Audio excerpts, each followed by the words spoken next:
Olha só, eu quero falar aqui de bullying. O bullying que acontece principalmente nas escolas. Teve aquela notícia há um tempinho atrás do cidadão que trabalhava numa fábrica, uma empresa grande, né? Parece que era da Bombril, uma coisa assim. E ele acabou fazendo ali uma matança de gente. A gente ri de nervoso, tá? Ele acabou fazendo uma matança ali de gente por causa do bullying, porque ele não aguentava mais sofrer agressões verbais ali, psicológicas, porque alguém acabou cismando com ele, né?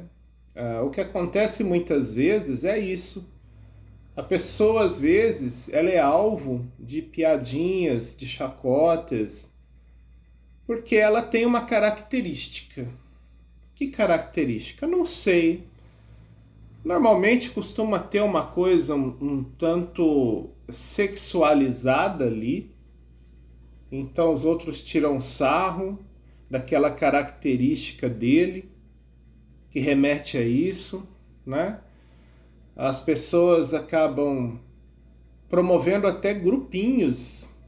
Quando é uma pessoa assim que ela tem uns coleguinhas dela, né, que ficam apoiando as gracinhas dela, então vira aquele grupinho de gente tirando sarro do outro, né? E às vezes isso parte até para agressão física. Às vezes isso não fica só no verbal. Isso começa a virar também agressão física, porque esses caras de repente eles percebem que a outra pessoa, né, o alvo, não liga, está ignorando, então eles começam a dar tapas, empurrões, sabe? Começa a querer constranger a pessoa quando ela está conversando com uma outra. Às vezes é até um familiar da pessoa, aí vai o cara lá constranger. Então, assim, esse é um assunto muito sério. Mexe com muita gente. E aí aconteceu isso nessa fábrica, nessa empresa, mas eu tenho certeza que para esse cidadão ter chegado a isso é porque não foi a primeira vez e isso já teve histórias no passado. Entendeu? Eu vou contar para vocês uma coisa que as pessoas talvez não entendam e talvez não queiram entender. Então eu não falo, porque eu penso, a pessoa não quer ouvir isso. Acaba que vai ser uma agressão para ela ouvir. Quando eu trabalhava na metalúrgica, era um local onde todo mundo conhecia meu pai. Meu pai era chefe de uma seção lá. E ali sempre tinha filho de todo mundo. O filho do fulano, o filho do Beltrano, o filho do boi, o filho não sei de quem, era tudo por apelido, né? E aí foi lá o filho do Tonhão, Tonhão, tão conhecido lá, Tonhão carpinteiro, Tonhão chefe de expedição, Tonhão não sei o que, o Tonhão pau para toda obra, o Tonhão que faz, que acontece, o filho do Tonhão. O filho do Tonhão é gay. Gente, o filho do Tonhão é viado. E eu lá, 17 aninhos nas costas. Magrelo, né? Eu tinha perdido toda a minha banha, estava adquirindo umas formas. Então eu tinha virado uma tábua. E ali eu comecei a ter minhas delineações, né, massa muscular e tal. Meus braços ficavam veiudos. Não tenho mais a linha da veia aqui. Aqui ainda tem uma linha de veia, ó, mas acho que não dá para vocês verem não. Mas ela era bem salientona assim, né? Ela era bem grossona, uma delícia. Ali eu fui criando, né, minhas formas e tudo, porque era um trabalho braçal muito forte, metalúrgica, né, setor de montagem de máquinas e depois carregar essas máquinas para os veículos de transporte que iam lá carregar. E eu ficava no setor de montar essas máquinas, terminar ali daquela finalização. Então tinham coisas ali que, nossa, eu tinha que dar conta. Tinha que dar conta. E o filho do Tonhão era viado. Esse era o comentário ali do povo. E você acredita? Meu setor era em frente um outro, eram barracões, né? São barracões em si, imensos, gigantescos. Do outro lado tinha um pátio e tinha um outro barracão que ficava o pessoal da fundição, fazia um ferro fundido ali. Tinha gente daquele setor que vinha onde eu estava, no meu setor, a troco de nada. Falava assim, mas você é viado, hein? Você é uma bicha louca. Sabe o que você merece? Você merece no teu... Você merece, sabe? E fazia aquela cara assim, ameaçadora, sabe? Porque o ruim não era tanto ouvir. O ruim era que você percebia a agressividade da pessoa. Você sabia que se aquela pessoa pudesse, ela te...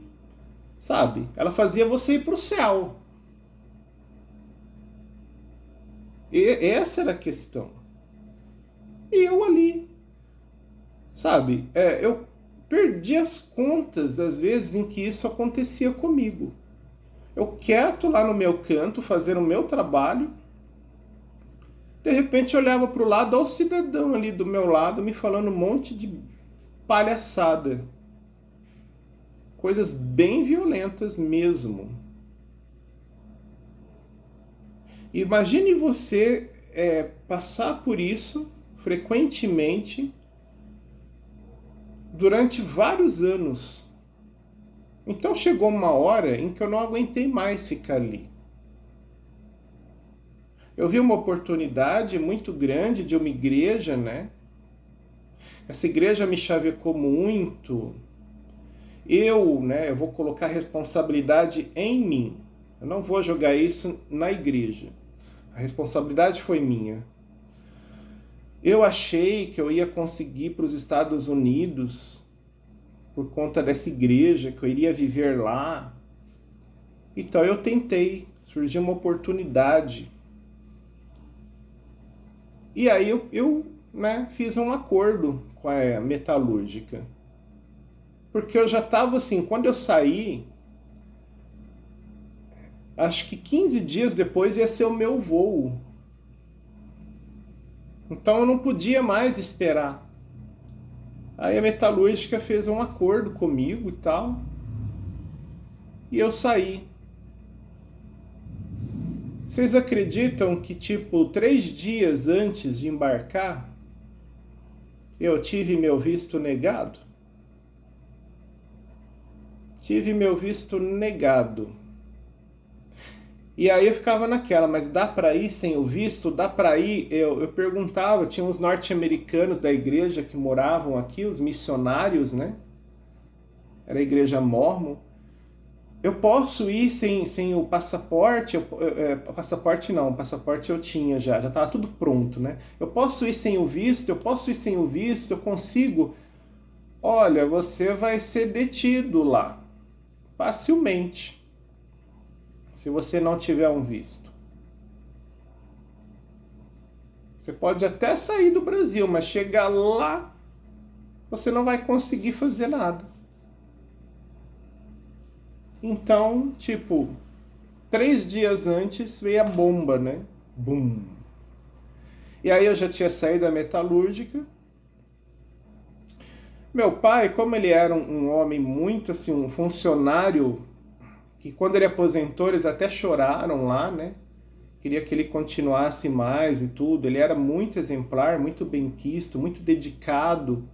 Ele gostava muito também de trabalhar lá. Então eu sei que o meu pai, se ele quisesse, ele me colocaria lá de volta, mas eu não quis. Foi uma briga imensa que eu tive com eles, porque eu não queria voltar para lá. Porque voltar para lá seria novamente aguentar todo santo dia as pessoas me xingando. as pessoas querendo me bater, as pessoas querendo, né, fazer sei lá o quê. Não que eu me tornaria vítima, eu tenho meu tamanho, né?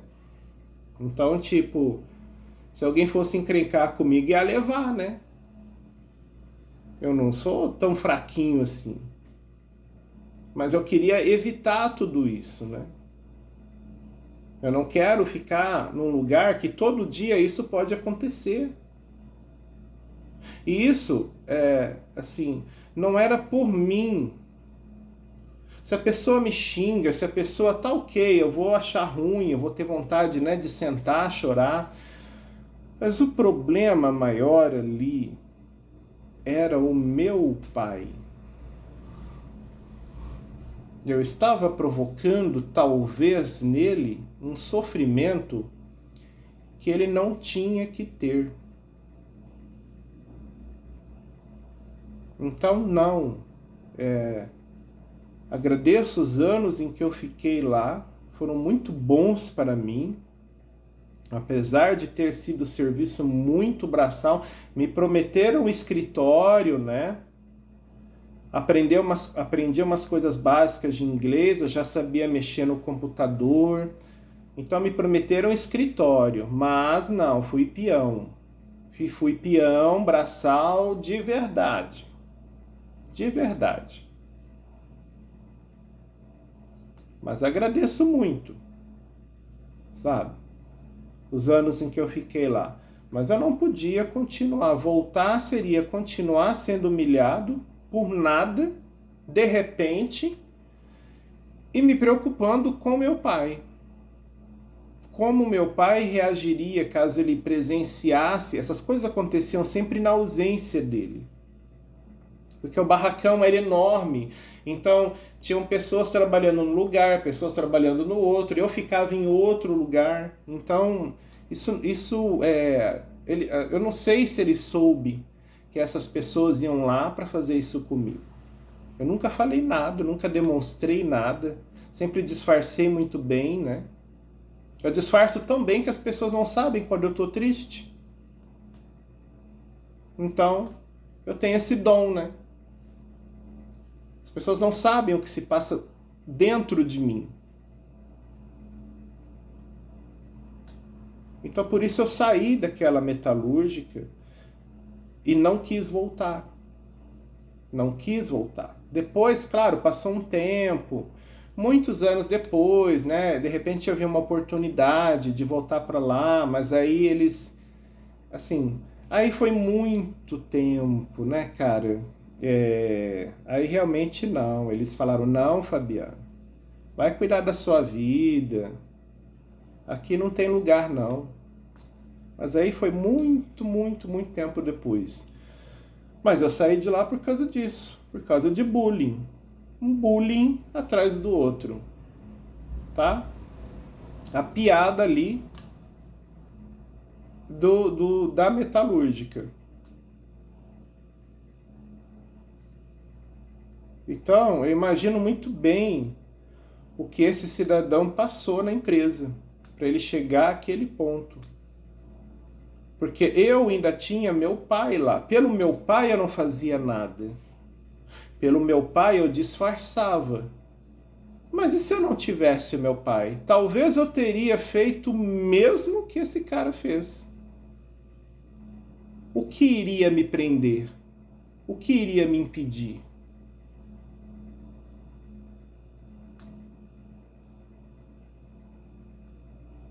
Agora, é aquilo que eu falei antes, isso não começou na metalúrgica. Esse problema que nós temos com bullying nunca começa ali. Sabe aonde começa? Na escola. Na escola. E hoje eu vi uma matéria no jornal local daqui que um aluno levou uma facada de outro aluno. Não vou ficar detalhando muito não, mas foi isso, numa escola. Um aluno levou uma facada de outro aluno. Não lembro se morreu, mas foi grave, foi muito grave. E aí, sabe o que que era? Quem deu a facada sofria bullying. Quem deu a facada no cara, criminoso, né? Virou um crime, né? Quem deu a facada sofria bullying.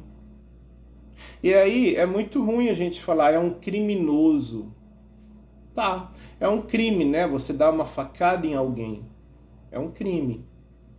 Agora, chamar de criminoso quem sempre sofreu com bullying, é certo isso? E bullying de escola é uma coisa horrível. Quando a gente está na escola, a gente ainda não tem cabeça para suportar muita coisa. A gente é jovem demais para suportar, para ter aquela resiliência que ele deixa disso. A gente não tem estrutura ainda para isso.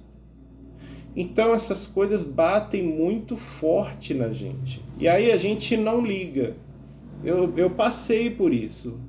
Eu sofri muito com bullying na escola. Muito.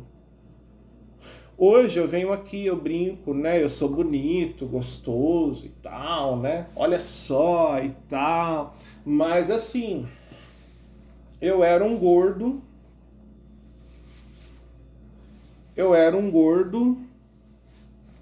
Aquele gordo com o cabelo todo emplastado de gel. Um rosto bem maior que esse, um corpo mais tetudo, bem mais barrigudo para uma criança, né? E usava óculos fundo de garrafa. Naquela época era assim, né? Naquela época era esse óculos mesmo que tinha, fundão de garrafa. Então, cara, eu era um menino esquisito, bem gordão, óculos fundo de garrafa, aquele rostão cheio, né? Não tinha barba, porque criança não tem barba, né? Só banha para todo lado. Como a escola era aqui pertinho, eu ia com roupa de casa mesmo, então as roupas às vezes eram furadas, rasgadas. Então, assim, foi muito alvo de bullying por causa disso. E aí eu não ligava. Sabe o que acontecia? Eles vinham partir para agressão física. Empurrão, tapa, soco. E não era uma pessoa, porque aquela pessoa tinha os coleguinhas. Então era aquela pessoa e os coleguinhas dela. Já aconteceu de brigar na rua. Teve vezes que eu apanhei, teve vezes que eu bati. Quando eu bati, parou. Entendeu como é que é? Quando eu bati, quando foi o outro que apanhou, parou. Anos mais tarde, teve de novo. De novo. Uma hora peguei o cara, sentei ele contra a parede lá na classe, entre o intervalo de uma matéria e outra. Sentei ele na parede, cara. Eu não sei o que aconteceu, só sei que a gente tava no chão. Disseram que eu tinha virado um animal em cima do cara. Eu não sei o que aconteceu. O cara ficou bem, o cara ficou lá também, né? Mas a gente nunca mais se olhou na cara, entendeu? E parou as brincadeiras. Agora, precisou chegar a isso. Porque senão eles não parariam. E já estavam na questão dos tapas, dos empurrões, dos chutes. Passavam a mão na minha bunda, cheiravam. Entendeu? Então, é horrível. Escola pública não tem segurança nenhuma. Essa é a grande realidade da situação. Não é essa nem aquela. Escolas públicas não têm segurança nenhuma.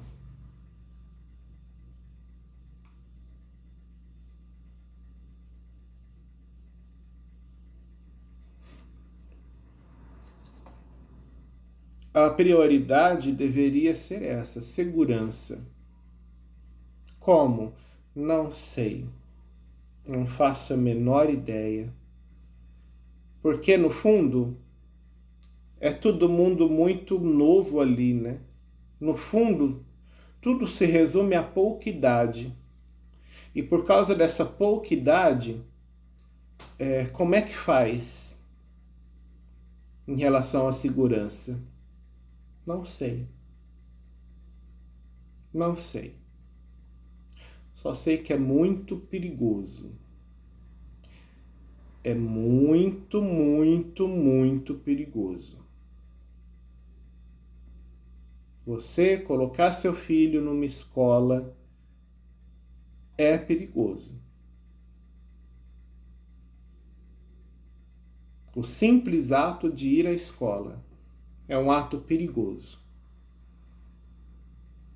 Eu sei que vai vir gente falar aqui uns discursos, né, a menos, querendo fazer com que de repente a gente que sofreu bullying, de repente a gente agigantou a coisa. Não. Vocês podem fazer isso, podem escrever o que vocês quiserem, mas eu sei o que eu sofri, eu sei a dor que foi, eu sei o quanto eu fugi disso e o quanto isso me perseguiu. A verdade é essa, é a perseguição. A perseguição, a violência. Teve uma vez que eu fui abordado por um grupo, e aí é um grupo, né? É você contra o grupo. 4, 5 pessoas me seguravam, me chutaram, me esbofetearam, fizeram o que quiseram comigo. E o ápice foi que cuspiram no meu olho. Abriram bem esse meu olho aqui, esse aqui. Abriram bem ele e cuspiram lá dentro. Dentro do meu. Tinha gente me segurando, tá? Eles me seguravam assim, para o outro fazer isso. Por que que isso me doeu? Porque esse homem foi um primo meu, que cresceu comigo. Cresceu comigo, ia na minha casa, era muito bem recebido, gostávamos muito dele. E ele fez isso comigo. Cuspiu dentro do meu olho. Muita água passou de lá para cá. Não sei, acho que a minha família nunca soube disso, porque ele continuou indo lá com a minha avó que cuidou dele, né? Ele era muito bem recebido. E eu vivi assim, como se nada tivesse acontecido. Entendeu? Como se nada tivesse acontecido. Então, esse foi um assunto que morreu ali. Dia desses mesmo, para visitar minha mãe, né? Porque agora por conta dessa doença dela, vem os curiosos, né? Vamos ver se a fulana tá viva. Ela tá muito bem, tá? Tá sendo difícil, mas ela tá muito bem. Aí ele veio visitar ela com a mulher e sempre quando ele se dirige a mim, fica uma mágoa minha, entendeu? Eu não sei em relação a ele, não tô na cabeça dele, mas tá ali no meio das conversas, né? E de repente, tipo, eu pouco converso, fico só ali como uma peça de decoração, e quando de repente eu tenho que falar alguma coisa, eu falo muito pouco, sabe? Eu fico de boa, mas fica uma mágoa, porque a gente nunca falou sobre isso. Eu gostaria, sabe, um dia, que ele pelo menos um dia falasse: me desculpa, eu hoje estou velho, eu tenho um filho, eu vejo muito de você no meu filho, então eu venho te pedir desculpa. Eu gostaria que isso acontecesse. Porque às vezes a gente não quer nada, a gente só quer ficar em paz. A gente só quer ficar de boa, sabe?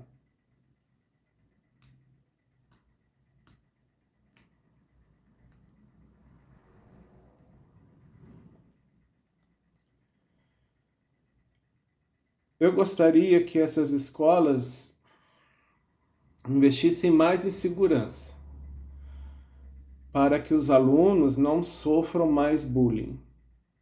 É isso que eu gostaria. Agora eu não sei, eu não faço a menor ideia se isso é possível. Eu não sei.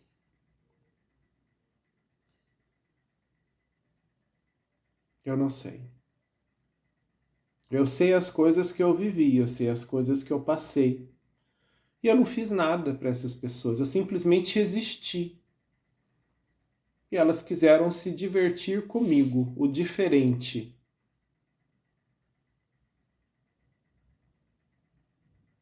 Ali na escola.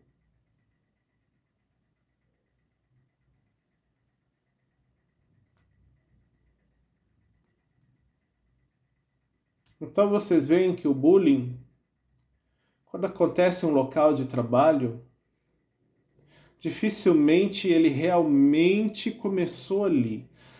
Essa pessoa que reagiu ao bullying, ela já vem trazendo isso de algum outro tempo. Provavelmente muito assim, muitas vezes, né, da escola. Eu gostaria que houvesse um meio de impedir esses bullying nas escolas. Gostaria mesmo. Aí vem um filho da puta e fala assim: isso sempre teve, as pessoas aqui são fracas. Aí, em nome de uma amizade, uma consideração, você releva, né? Porque não foi com ele, ele nunca vai saber o estrago que é.